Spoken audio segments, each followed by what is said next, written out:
बिस्मिल्लाहिर्रहमानिर्रहीम अस्सलाम वालेकुम रहमतुल्लाह। लाहौर की किसी अदालत के अंदर या फिर इस्लामाबाद की किसी अदालत के अंदर जब भी इमरान खान के ख़िलाफ़ मुकदमात चलाए जाते हैं, वहाँ पर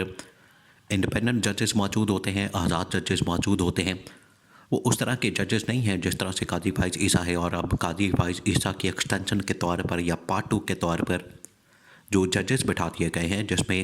चीफ जस्टिस याह्या अफरीदी भी शामिल हैं। उसके बाद जस्टिस अमीनुद्दीन खान की सरबराही में जो आइनी बेंच बनाया गया है, और उसके अंदर जो जजेस शामिल हैं,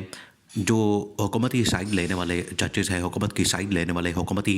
ज़ुबान बोलने वाले और हुकूमत के हक़ में फ़ैसले करने वाले जजेस हैं। कम अज़ कम लोअर कोर्ट्स के अंदर या बाकी जो इंसदाद दहशतगर्दी की अदालतें हैं, जिसको ATC कोर्ट्स भी कहा जाता है, और इस्लामाबाद के अंदर जो डिस्ट्रिक्ट कोर्ट्स हैं, वहाँ पर कम से कम इस हवाले से इस हद तक वहाँ पर अभी मैनेजमेंट नहीं है, वहाँ पर इन्फ्लुएंस और प्रेशर नहीं है, और वहाँ से हमेशा एक आज़ाद फ़ैसला आता है, इंसाफ के ऊपर फ़ैसला आता है, मेरिट के ऊपर फ़ैसला आता है, और इमरान खान को इंसाफ मिलता है। अब लाहौर हाई कोर्ट से आज से तकरीबन को 3-4 दिन पहले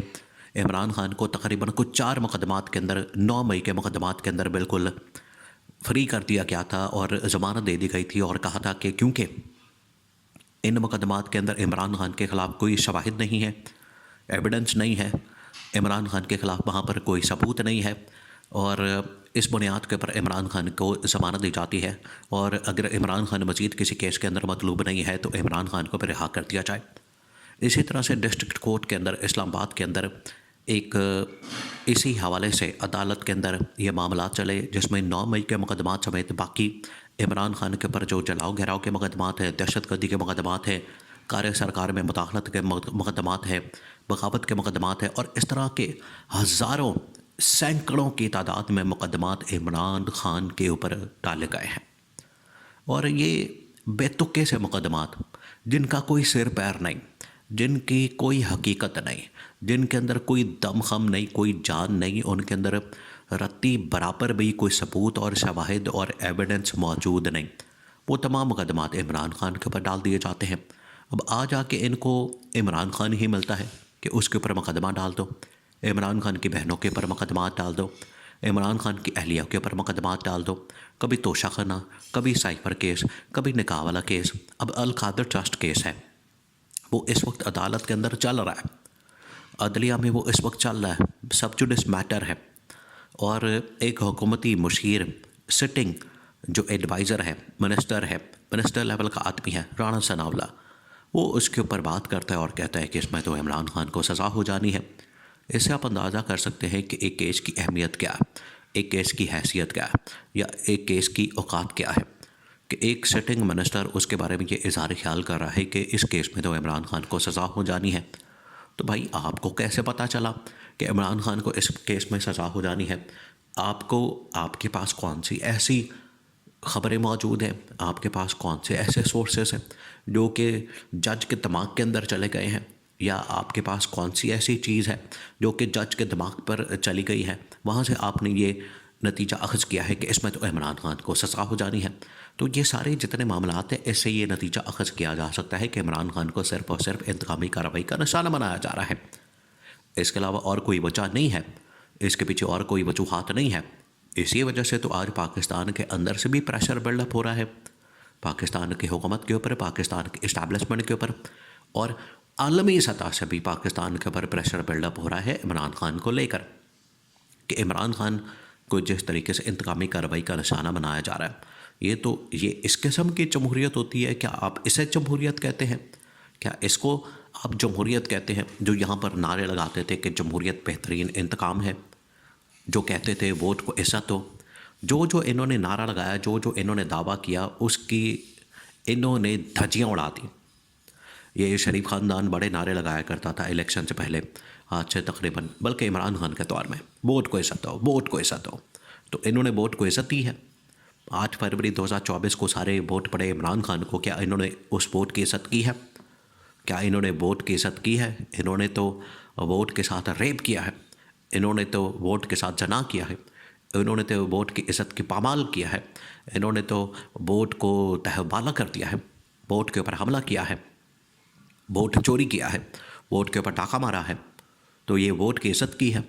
इन्होंने तो वोट की उल्टा धज्जियाँ उड़ा दी। और जहाँ पर ये पीपल्स पार्टी वाले कहा करते थे कि जमहूरियत बेहतरीन इंतकाम है, तो ये जमहूरियत में रहते हुए इंतकाम ले रहे हैं। ये आपकी जमहूरियत है और ये आपका इंतकाम है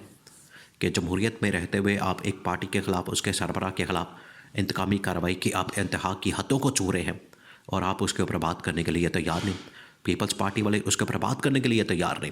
कि एक पार्टी के ख़िलाफ़ इस कदर इंतकामी कार्रवाई, उसके सरबराह के ख़िलाफ़, उसकी लीडरशिप के ख़िलाफ़, उसके घर वालों के ख़िलाफ़, उसके बच्चों को पकड़ा जाता है, उसकी ख़वातीन को पकड़ा जाता है, माँओं बहनों बेटियों को उनको पकड़ा जाता है, उनको घसीटा जाता है, उनकी चादर और चार दीवारी का तकद्दुस पामाल किया जाता है, उनके दुपट्टों के ऊपर, उनकी इज़्ज़तों के ऊपर हाथ डाला जाता है। तो ये है जमहूरियत और ये है आपका इंतकाम। तो ये इनके लिए सोचने का मकाम है। जहाँ तक बात है अदालत की, तो इन्होंने जो टॉप लेवल की अदलिया है, जो कि सुप्रीम कोर्ट ऑफ पाकिस्तान है, उसको तो मैनेज कर लिया है। वहाँ पर इन लोगों ने अपनी मर्ज़ी का चीफ जस्टिस याह्या अफरीदी भी लगा दिया है, जो कि अब कुछ अरसे बाद, हफ्ते 10 दिन बाद, 15 दिन बाद, 20 दिन बाद खुलकर सामने आ गया है कि वो मैनेज हो गया है। इसी वजह से उसने 26वीं आईनी तरमीम को चैलेंज करने की जितनी दरख्वास्तें हैं उनको टेकअप करने से इनकार कर दिया। हालांकि जस्टिस मंसूर अली शाह ने, मुनीब अख्तर ने ये कहा कि इन मुकदमात को हमें टेकअप करना चाहिए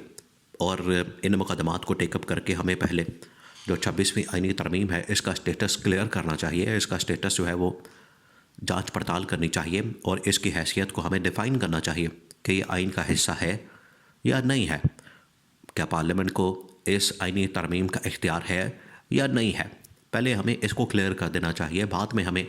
जुडिशल कमीशन की मीटिंग कॉल करनी चाहिए और फिर आईनी बेंच बनाना चाहिए। लेकिन याह्या अफरीदी ने जो उधर से इशारा मिला था, जो उधर से इंस्ट्रक्शन मिली थी, जो उधर से कहा गया था, याह्या अफरीदी ने ना इधर देखा ना उधर देखा और जो उसको कहा गया, जो उसको हुक्म दिया गया हुकूमत की जानिब से, उसने जस्टिस मंसूर अली शाह को भी बाईपास किया, उसने मुनीब अख्तर को भी बाईपास किया, जजेस कमेटी को बाईपास किया और उसने अपनी मर्ज़ी से जुडिशल कमीशन की मीटिंग कॉल करके और एक आईनी बेंच बना के तो जस्टिस अमीनुद्दीन खान को उसका सरबराह मुकर्रर कर दिया। ये है टोटल इस वक्त पाकिस्तान की supreme court of Pakistan, Pakistan की सबसे बड़ी अदालत। ये है अब इसकी औकात। लेकिन फिर भी जो लोअर कोर्ट्स हैं वहाँ से इमरान खान के हक़ में, इमरान खान के इस वक्त फेवर में इंसाफ आ रहा है और ना सिर्फ 9 मई के मुकदमात में, बल्कि जितने दहशतगर्दी के, चोर चुकारी के या इमरान खान के ऊपर बगावत के, गद्दारी के या इमरान खान के ऊपर और भी मुकदमात बनाए गए हैं, वो एक एक करके लोअर कोर्ट से उड़ते चले जा रहे हैं और इमरान खान को इंसाफ मिलता जा रहा है। और अब इमरान खान की जो कॉल है वो मज़ीद इस हुकूमत के ऊपर प्रेशर डालने का बाइस बनेगी।